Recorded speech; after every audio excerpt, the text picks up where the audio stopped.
Hi everyone and welcome back. Okay, so I was out having a nice walk in the countryside the other day in my local area. In fact, that village there is where I actually live. I'm not going to tell you which house I live in, but one of those houses there is where I live. So this is my local area, and I was out having a walk, making a vlog for Patreon. I often do that. I go out looking for things to draw and paint and looking for inspiration, and I take all the members on Patreon with me and I make a little vlog for them, and we have a bit of a walk and talk and everything, and I show them around and in the area that I live and all that. And I was out having a walk. It was a really nice sunny day, looking for some inspiration, a few nice compositions and everything. And this area just here, it's not really far from my house at all. It's an area I come to quite often, and I was just taking a stroll there, just trying to find some nice scenery, a nice scene, something with a nice composition and a nice focal point, and just generally enjoying the day and having a talk with the members on Patreon as I was making the vlog. And I came across this nice little spot here, and there's no real sort of focal point or anything. I like the reflections in the water, but what I decided on, just panning around now, I decided on this scene just here.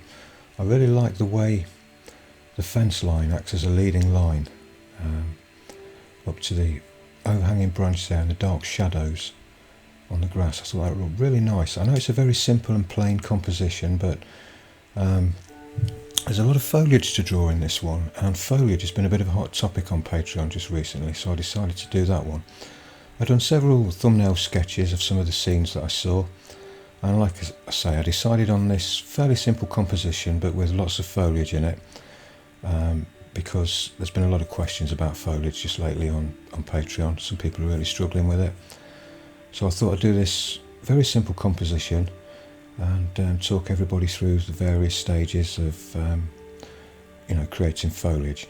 Now bear in mind, this is just an A5 sketch in my sketchbook, and from start to finish the entire drawing, or the entire sketch, actually took me only about 4 to 5 hours to complete. It's not my usual 20-30 hour long drawing or anything like that. So to make this look a lot more realistic, I really needed to spend another 20 hours on this, and preferably on an A4 piece of paper as well. But it's like I say, this was just a demonstration for the Patreon members, on how to draw foliage and grass. So this is just really, a quick overview of the drawing or the sketch, and the full lesson is over on Patreon. I think there's six videos to accompany this one. I think there's sort of like 3.5 hours worth of content just for this one sketch. So I taught you through the whole process there, and also I discussed the layering technique that I do. A lot of people have had problems with that, keep layering up with various textures and they end up with mush, just a flat area of graphite. So I talk in great depth about how to overcome that, how to actually create the lights and darks and the shapes and all the textures and everything in the foliage by using the layered approach, which I always use in my drawings. And as always, I'll leave links to Patreon in the end screen cards and in the description below as well. So I'm sorry this is turning out to be yet another plug for Patreon, but I just wanted to quickly show you, the area that I live and this little sketch that I'm doing here. I live sort of in a very small village right out in the middle of the countryside. Loads of lovely scenes around me, and I often go out for a walk or cycling, around my local area. And when I go for a walk, like I say, I often take my camera now and make these vlogs for Patreon. And show everybody around my local area, all the countryside and everything. And I just put it up really as a bonus video. There's no real sort of paid content for it or anything, but people seem to enjoy it, so I make them. And I think it's good as well to actually get out and about, take your camera with you, get some nice photos that appeal to you, not just ones that you're always finding on Pixabay and all these free photo reference sites. Nothing wrong with them, they're fantastic, I use them all the time, but I do think it's nice to actually go out, see something that really appeals to you, and it's your own photo then, isn't it? It's your own work of art, your own drawing, your own sketch. When you've worked from that, and it just feels so much more personal. When it's something from your own photo and not just taken from a royalty-free picture reference website. So something I encourage, is to actually go out and sketch from life anyway. Although sometimes it's not very convenient for a lot of people. I find it a bit tricky, although I enjoy doing it, but the trouble with me is I'm too slow. Way too slow. I mean, as I mentioned earlier, some of my drawings take 20, 30 hours on average. I mean, I've spent 150 hours on certain drawings, and you just can't go out for an afternoon and get a nice drawing done in the time restraints of just several hours or so. So it's always good to take photos. You can use them when you get back home for reference. Even if you just take your sketchbook with you and maybe just make a few simple outlines, a few colour notes, just establish where some of the lights and darks are, just get a quick line drawing in of the composition or something like that. And you can spend all the time you need then, when you're at home, working from the photo in the comfort of your own home. I find it a lot easier and a lot nicer to work that way, actually. Another good tip as well, if you actually do go out sketching and you take your sketchbook with you, if you're struggling for time to actually complete a drawing from start to finish, you can use thumbnails. In an A5 sketchbook you could probably get 6 or 4 of them all on one page, and they don't take long to do, and they're great for taking quick notes and just working out simple compositions. And then obviously if you take a photo of the scenes that you're doing thumbnails of, you've got the colour reference, the full reference photo to use when you get back home.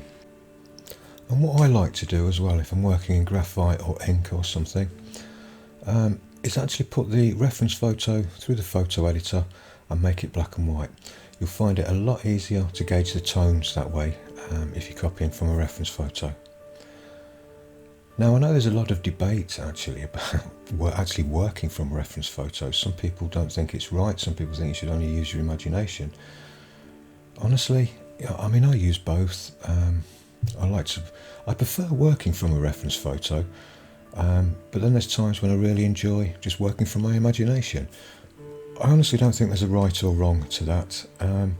Just do whatever you like, really. I like to use a fair bit of artistic license when I'm drawing anyway, so I like to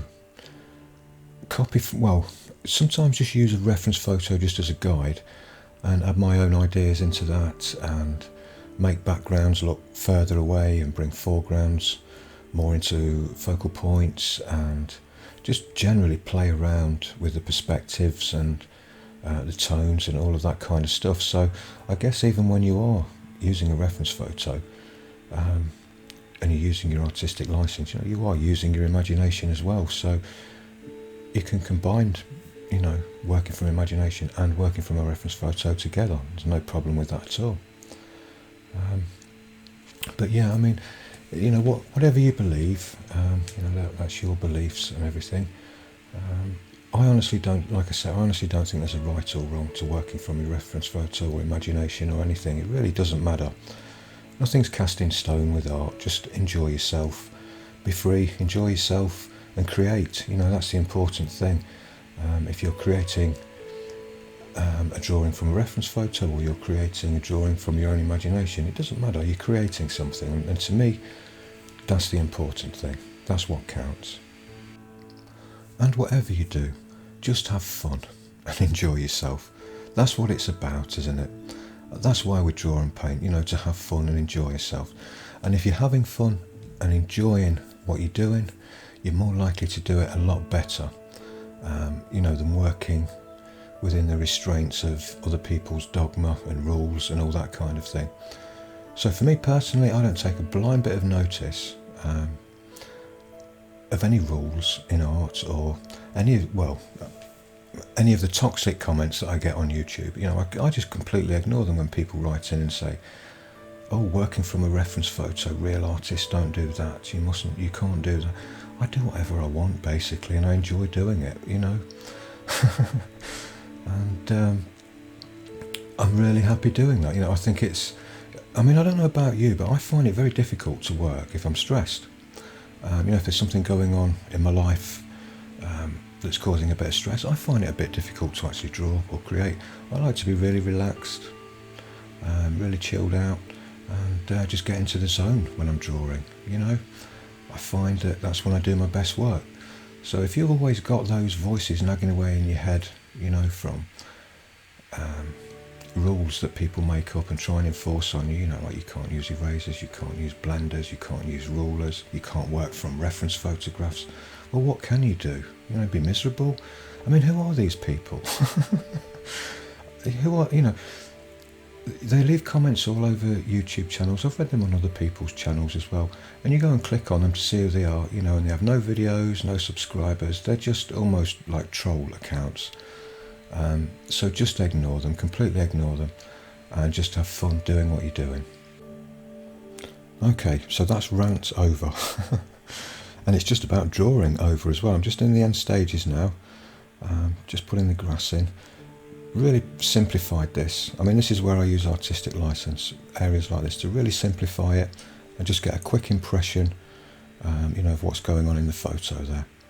Okay, so if you like this little sketch, it's like I said, it only took me about 4 or 5 hours. Really, I needed 3 times the amount of time on this one to really get it looking how I wanted it to look, but I wanted to keep it fairly short, just as a simple exercise on Patreon. So if you're interested in this sort of thing, just pop along to Patreon. There's loads of other lessons like this, watercolour lessons, mixed media lessons, all kinds of good stuff over there. I'll leave the links to Patreon in the end screen and in the description below as well. Okay, so I think that's just about it now. The final touches there with the eraser, and there's the finished sketch. So I hope you like that, and thanks very much for watching. If you like the video, please give a thumbs up. It really does help the channel. Take care everybody, and I'll see you in the next one. Bye for now.